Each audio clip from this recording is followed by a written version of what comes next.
Dear atheists, why do I not stop believing in God? Even though I eat up with doubt.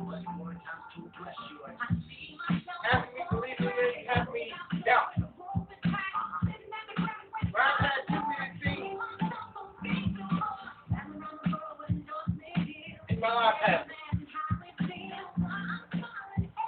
Let me give you my story. Why did I stop believing in God? Jesus.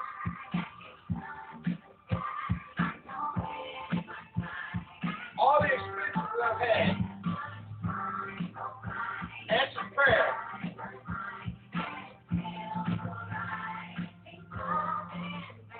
Here's one example.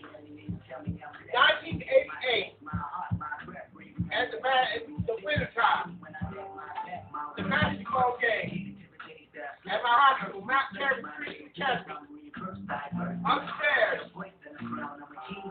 lunchroom. I was walking around. I wanted something. So I prayed. Lord Jesus, I'm hungry. Give me something. I prayed this silently. Nobody heard me praying this. I prayed it like this. Hey, nobody heard me. So, about 20 minutes later, anywhere from 20 minutes or an hour later, I'm not sure. Miss Jan, she was a school secretary, school and church secretary. It was a church school. She asked me to surprise a basket of fries. I'm like, hey, now I don't got any money. It's okay, you can have it. She told me. Okay, you got that prayer. I went 1989. I had a lot of prayers answered. I also prayed a lot of prayers that didn't get answered. But back in the past, I said God answered. I would say God answered all my prayers. He just said no to something. Well, I was really bothered. Of course, back then I don't think I was saved, and I was troubled. I hope I was saved back then. But looking back, not what I know now, I don't think I was. I think I was tasting up for it.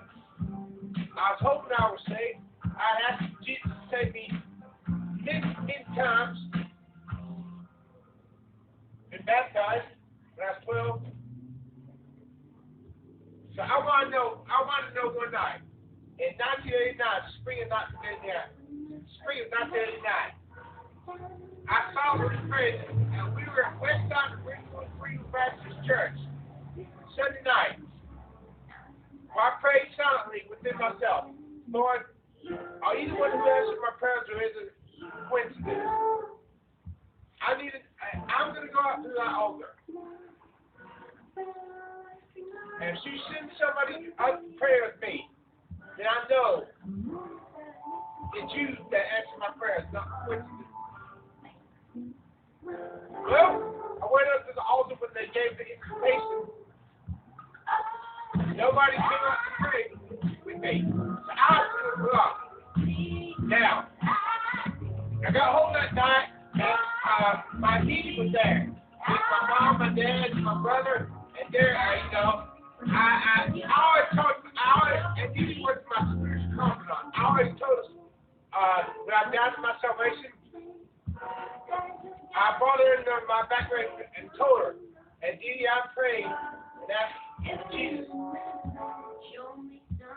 if he was the one that answered my prayers, he would send somebody else to pray for me at the altar. And she had been to church that night, and she's like, that's funny, I felt like going up and pray for you, but I just didn't show up. I felt like something lead me to pray for you. I felt good. All my downness, I was something up. So God did answer my prayer. She listened to the voice of God. And that meant all my prayers I prayed to God were answers to my prayers from God, not quick. Well, fast forward to summer. No. November 9th, late October 1990. You want there? No. I was really struck. Almost tormented. What did I say? I comforted myself, telling myself that I would say God asked me to pray. And I had this boundary. I comforted myself that, but I was tormented about it. I did not understand how does the blood of Jesus Christ work? That's scary. Does it? Are you like to step for children? Does the blood, did Jesus put the blood in the spirit and change you like to step for children? That scared me. That scared the hell out of me. Well, I was reading my dad's Schofield Bible Saturday night, the notes by Schofield. And it was about, I was reading notes about justification. And Schofield writes, so justification is an act whereby God declares the guilty sinner for God. The judge declares the guilty sinner not guilty based on the merits of a sinless Christ who died and paid the penalty for sin. I'm paraphrasing him, of course. I suddenly understood it. Perfect. I suddenly understood it. It was amazing.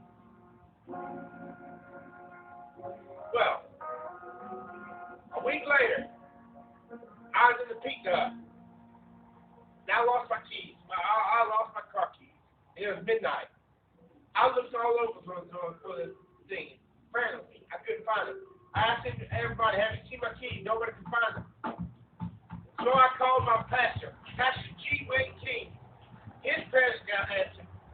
I called him at midnight and told him my predicament. Asked him if he would pray I could find my keys. So he lovingly, without any hesitation, prayed for me.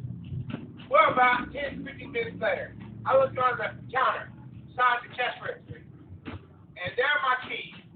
How they got there, I had no clue. They were not there earlier. It's not, they just appeared. I know. Of course, they didn't do that, you know.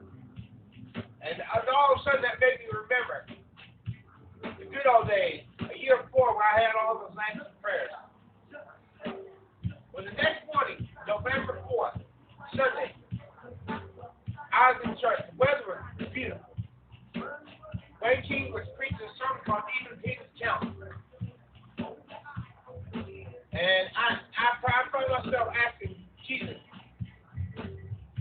to declare me absolutely righteous by his shed blood and death on the cross, claiming his death. Because Jesus never sinned, so he did not have to die, but he paid the penalty of our sin and death. Thereby, he creates a reverse death where we can declare that his being had never sinned. And I meant this. But the problem, I was disturbed, and I didn't feel like a change within. But I felt something had happened. So I prayed solemnly in the back pew of that church. Nobody heard me. Lord, if you answered the prayer that I prayed, or would have answered this, but did not, because I was already saved. You see, the thought I had just gotten saved was terrifying. You know, you had me changed. I said, Lord, I'm going to go to the altar. And if you answer the prayer, anybody know, I only have enough faith to ask you to send either my granddaddy or grandpa up to pray with me. But this time, Lord, you got to make one of them come up and pray with me for me to accept it and come to you. You're God. You're God. I said to you, like a child, you can be anything, everything. You can make one of them come up and pray with me. Like a little child, I was 17 years old. I still had that little childlike faith. So, when the preacher gave the invitation, I was anxious to get out to that altar. Especially since he had said, we're going to see the first and last verse of Victory of Jesus. I was like, that's not going to give me a lot of time. So as soon as the preacher started singing, I went up to the altar. All nervous and shaking. Well, the pastor, Wayne King, came down and said, Cliff,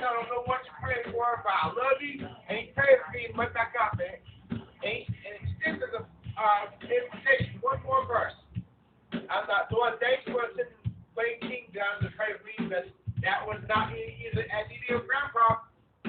Well, the last person playing after Aditi's hands, Aditi's hands shifted into mine, asking if she would pray with me.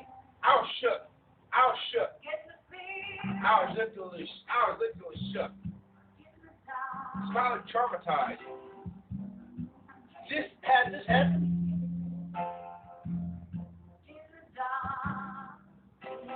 Later that afternoon in the park, while walking with my mom, Mom came home and said, Auntie said she really pressed by the Spirit to go to prayer. So traumatized I've been by that, I didn't bother asking Auntie, did you come up to pray with me because you felt pressed by the Spirit? It had to be.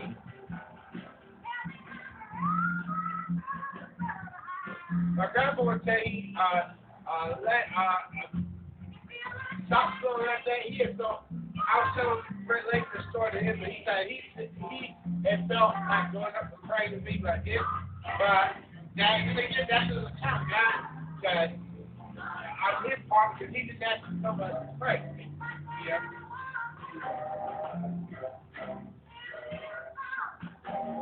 But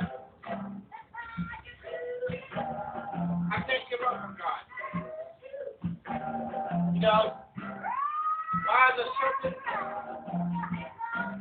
Atheists not do a honey you did. Your definition of justice is not our definition of justice. Lord Krauss' definition of justice, but he says everything came from nothing.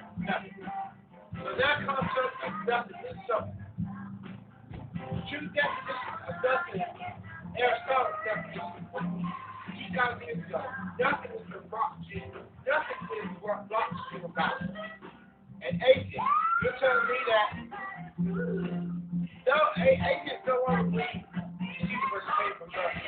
They believe a reality has always been. When we turn to the past, there is no beginning. But still the question, why burning my mind? Why is there something to them stuff? How the fuck did it get here? Why the fuck is it here? I make a prediction. Time will come. With atheists and science. Science and religion will begin to merge. The parallel lines of religion and science will begin to merge. And there will be a religion that believes in the God of force. The God of force. The eternal I am, the eternal now. The everything, past, present, future. Eternity past, eternity future. Present, happening this moment. And therefore it's possible to have time go back forever and ever. With an infinite cost, with an infinite number of first costs. This should be the God, this should be the religion that God describes as religion.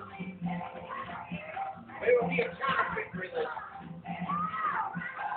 The religion is the Antichrist.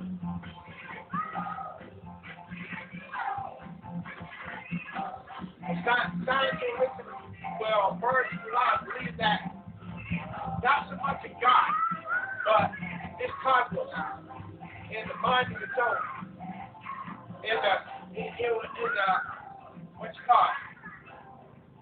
A mind that's not a person, but a mind, like a computer mind that's eternal now, the I am. This would be, and this eternal mind would be neither moral nor immoral. Each one, this one believes that each one of us can tap into the mind. And if our belief is strong enough, we can actually manipulate for this reality. That's my position.